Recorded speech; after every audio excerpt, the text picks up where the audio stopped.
Bonjour à toutes et à tous, on se retrouve aujourd'hui dans un format de vidéo un peu différent, qui sera moins scripté que les vidéos d'habitude, qui sera un peu plus détendu et possiblement un peu plus longue aussi que d'habitude car je n'ai pas forcément de script, j'ai des bullet points et voilà, je vais parler un peu de thèmes qui me tiennent à cœur dans le marché Pokémon pour ce type de vidéo un peu moins scripté.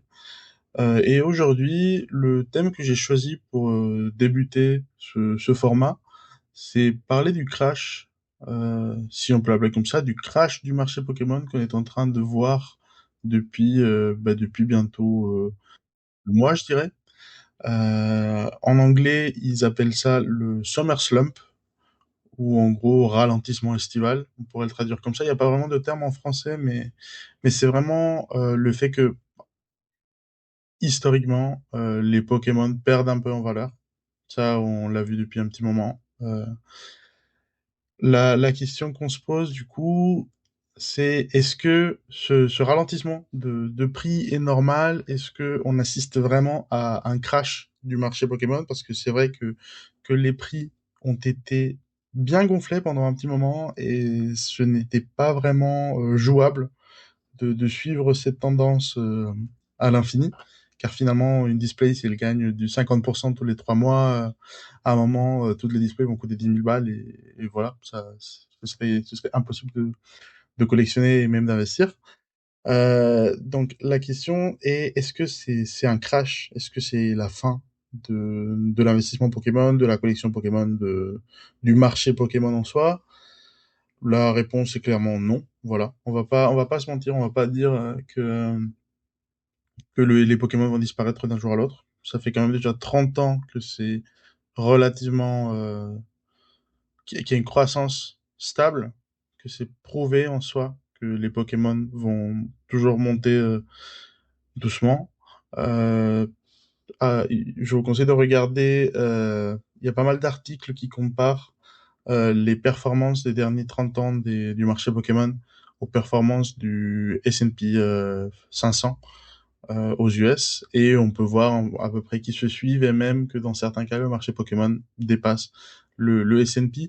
Donc en soi, j'irai pas jusqu'à dire que les Pokémon c'est une valeur sûre, car ça reste quand même de la spéculation sur des biens de collection, c'est un investissement exotique, mais ça reste quand même solide, et il y a quand même 30 ans de data qui valide cela. Donc non, ce n'est pas un crash. À vrai dire, ce n'est pas la fin du marché Pokémon. Ce sera un ralentissement, comme ça arrive souvent, car la croissance, elle peut pas toujours avoir le même taux de croissance, en fait, le même pourcentage. Donc voilà, là, le marché, il ralentit. C'est normal, en fait. Euh, Surtout que, comme dans tous les marchés, en fait, c'est très basé sur la confiance. Et là, on vient d'avoir 3 sets back-to-back qui n'étaient pas exceptionnels. On a eu depuis ME3 jusque-là, le dernier sorti ME5, des sets à faible valeur, avec pas beaucoup de hits, pas beaucoup de Pokémon appréciés. Et en fait, cela fait en sorte que les gens qui sont là à court et moyen terme et qui pensent vraiment à se dire j'achète maintenant à 180, à 200, je revends de suite à 240, 250, car je m'attends à que ce set soit vraiment comme Flamme Obsidienne, Flamme Fantasmagorique ou Héros Transcendant. Ben, ils se sont vite rendus compte que Équilibre Parfait, Chaos Ascendant et Nuit Noire n'étaient pas vraiment au même niveau. Ce qui arrive, hein. Souvent, il y a les sets de moitié de bloc sont un peu moins forts. Pas dans tous les cas, mais c'est ce qui arrive souvent. Et là, ils se disent, en fait, le marché Pokémon, ce n'est pas vraiment cette poule aux œufs d'or qui va faire du x2 en 6 mois. Donc, il y a un ralentissement sur les gens qui sont là pour du court terme, un peu de l'achat-revente, quoi. Et en fait, cela fait en sorte que tout le marché ralentisse un petit peu, car il y a moins d'argent qui entre. Euh, donc, qu'est-ce que ça veut dire pour des gens qui, comme moi, investissent à un horizon de 5 ans, 10 ans, etc. Ben, en fait, cela veut dire que euh, les prix vont baisser dans les semaines qui viennent, potentiellement les mois qui viennent, les prix vont baisser, mais cela ne veut pas dire qu'il faut vendre, en fait. On peut vendre, bien sûr, ce n'est pas interdit, mais si je vends là actuellement, je vends avant les 30 ans de Pokémon, qui sera probablement un des plus gros événements depuis les 3-4 dernières années, et qui va booster énormément le marché, car cela va attirer plus de collectionneurs, plus de gens qui vont voir des pubs dans la rue, dans le métro, qui vont se dire ah les 30 ans Pokémon, j'ai joué quand j'étais enfant, qui vont acheter Pokémon ZDA, qui vont vouloir acheter des cartes. Maintenant, les cartes, vu que c'est du Nuit Noire, Chaos Ascendant, Équilibre Parfait, ben en fait, c'est des cartes qui sont pas extrêmement recherchées. Donc c'est des cartes qu'on peut trouver en magasin, qu'on peut trouver à la Fnac, à Micromania, Monoprix, Auchan, etc. Donc les gens, ils vont sortir de chez eux et pour une fois, ils vont trouver des cartes Pokémon. Ils vont se dire, ah ben c'est peut-être le bon moment pour commencer à collectionner. Ils vont acheter des boosters, ils vont les ouvrir, ils vont commencer leur collection. Ils vont se dire, ah mais en fait, dans cette série, il n'y a pas le Pokémon qui me plaît. Où est-ce que je peux le trouver? Ce serait dans une série un peu plus ancienne. Est-ce que j'achète de la single? J'achète du scellé, etc. Et en fait, c'est comme ça un peu l'effet boule de neige qui va attirer des gens qui sont pas vraiment du milieu et qui vont commencer à participer à ce hobby de la collection et de l'investissement Pokémon. Donc non, ce n'est pas le bon moment pour vendre. Là, en fait, si vous vendez vos Pokémon, vous allez potentiellement avoir des pertes si vous les avez achetés récemment, ou moins de gains si vous les avez achetés il y a 2-3 ans et vous avez déjà fait du x2, ben autant attendre un tout petit peu, potentiellement faire du x3, x4 après les 30 ans de Pokémon. Euh, la question serait du coup, faut-il vendre, faut-il acheter? Ben la réponse est surtout, il faut acheter. Souvent, pendant les crises du marché, les gens qui n'ont pas trop confiance en leur investissement, qui n'ont pas trop confiance sur le marché, décident de vendre ce qu'ils ont, des fois à perte. Et c'est là le bon moment pour acheter, en fait. Warren Buffett, il a dit en gros en anglais, Be fearful when others are greedy and greedy when others are fearful. Donc en gros, soyez peureux quand les autres sont avides et soyez avides quand les autres sont peureux. Donc en ce moment, le marché, bah, il fait peur parce que voilà, on a perdu du 20-30% sur certains produits.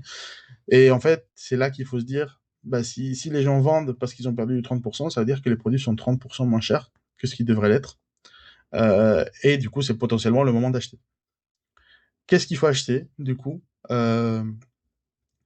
ben, en soi, comme je le disais auparavant, on a eu 3 flops back-to-back. On a eu ME3, ME4, ME5, et le marché qui a pris un coup. À mon avis, il est plus intéressant de regarder un peu plus loin et remonter un peu que de se dire ah là je peux trouver une display ME3, ME4 à 180 euros, 170 euros. Est-ce que c'est pas mal? C'est vraiment pas mal en soi. 170 balles pour une display, c'est vraiment pas mal. C'est quasiment prix retail. Euh, mais est-ce que Équilibre Parfait est vraiment une série dans laquelle ça vaut le coup de s'investir?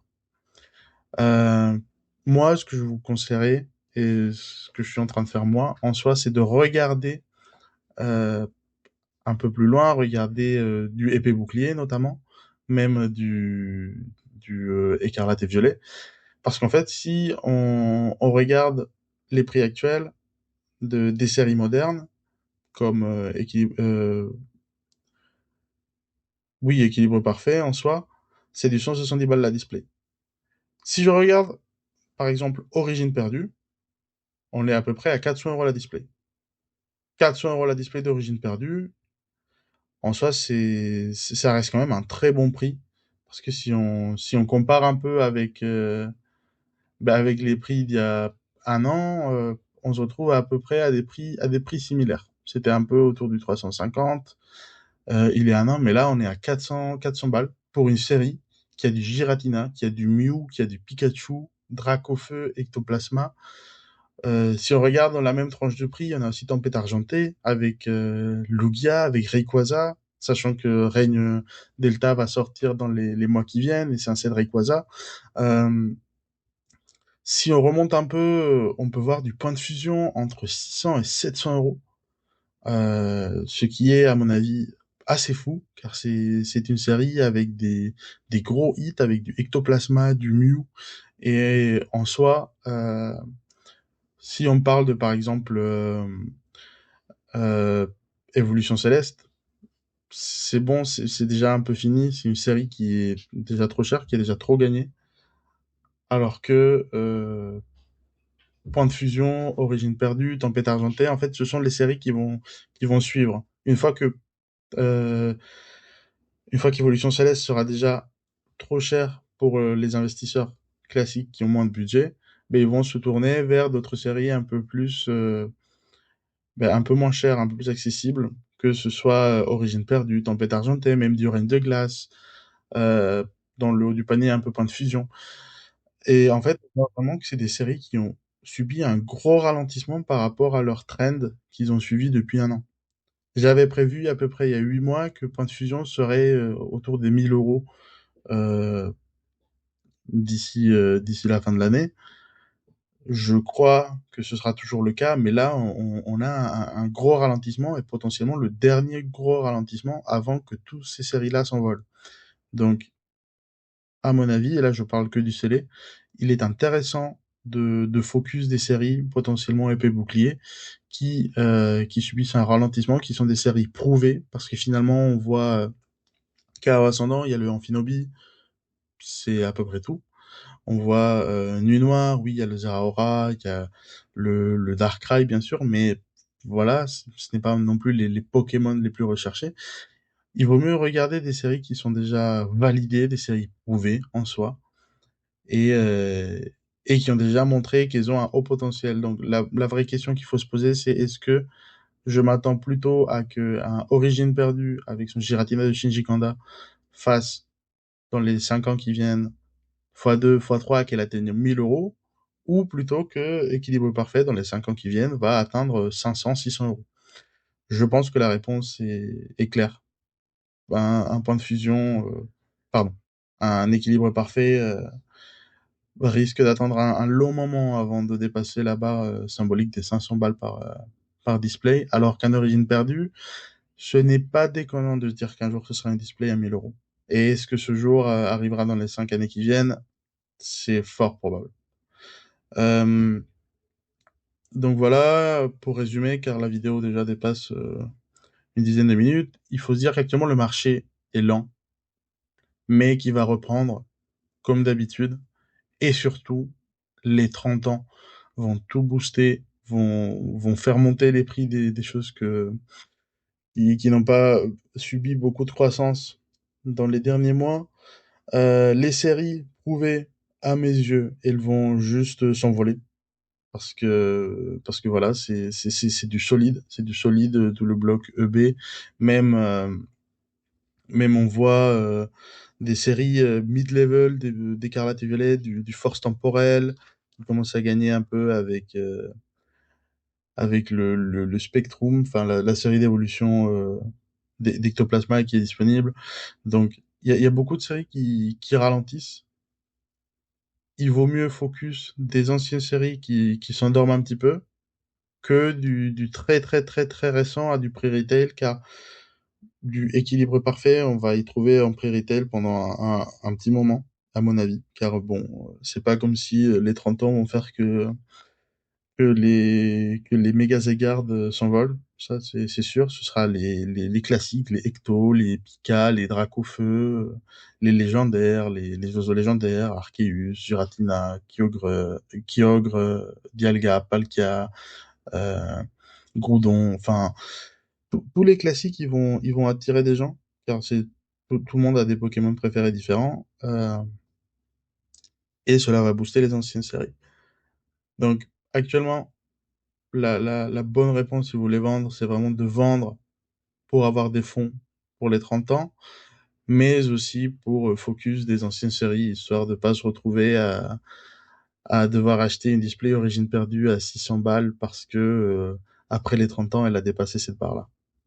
Voilà, merci beaucoup pour votre écoute. Cette vidéo était un peu plus longue, un peu moins organisée que d'habitude.